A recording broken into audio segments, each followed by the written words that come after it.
Welcome to Brevis Talk. The talks you are about to hear will be honest, revealing, and unfiltered. Join us as your host, Pastor Wayne Whiteside, lifts the lid of silence and has conversations about mental illness and health in the church. The goal here is simple. It is to help someone along this journey of life who is struggling. It is to tell the truth to the unsuspecting. And it is to lighten the load of a fellow traveler. This podcast is for informational purposes only and is not intended to serve as medical advice or to replace consultation with your physician or mental health professional. If you are experiencing a medical crisis, call 911 or go to the nearest emergency room. Now, here's your host, Pastor Wayne.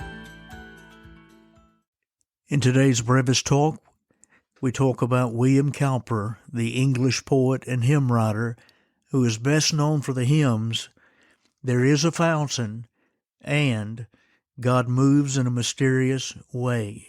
He suffered 4 major battles of what was described as mental breakdowns.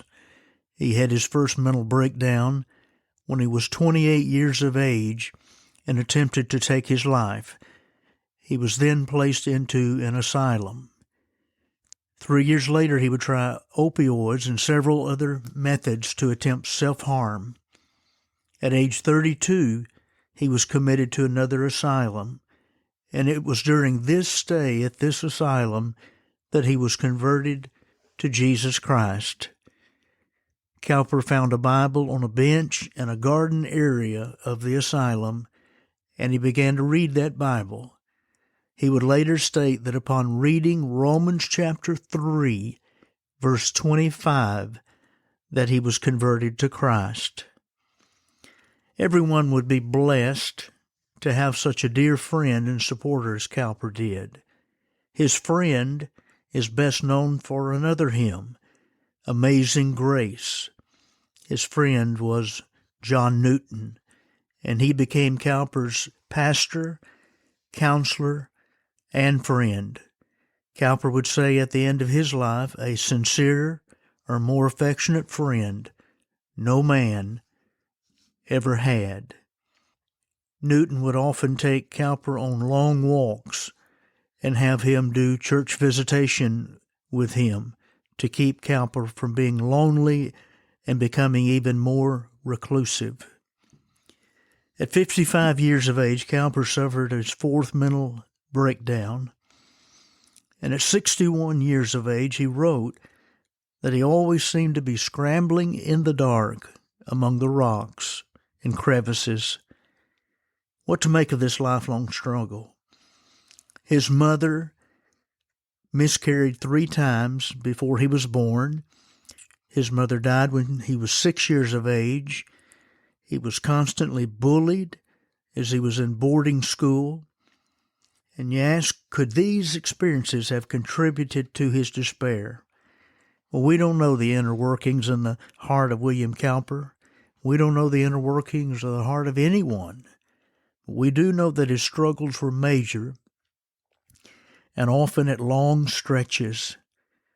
But we also know that the Lord used William Cowper. And again, we should all have a friend like John Newton, and we should all be a friend like John Newton was. Their friendship lasted for over 30 years, and in this time, Newton demonstrated Christian love and patience. Well, Cowper struggled to the very end of his life. What a mystery this is as we try to make sense of this broken life, yet God used this broken life.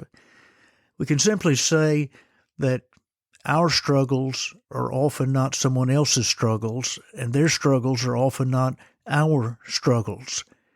But in this life, this fallen world, we all struggle, whether it is a physical malady or a mental malady. We should face these with courage as Christian people, and for those who are suffering around us, we should be kind, be a friend, be someone that another person can talk to and lean upon. Cowper's life is that kind of a demonstration, his need of the grace of God.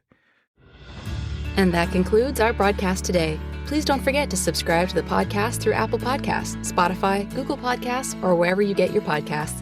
Plus, check us out at our Facebook page or at brevistalk.com and take a look at our blog. And remember, be kind. Always be kind.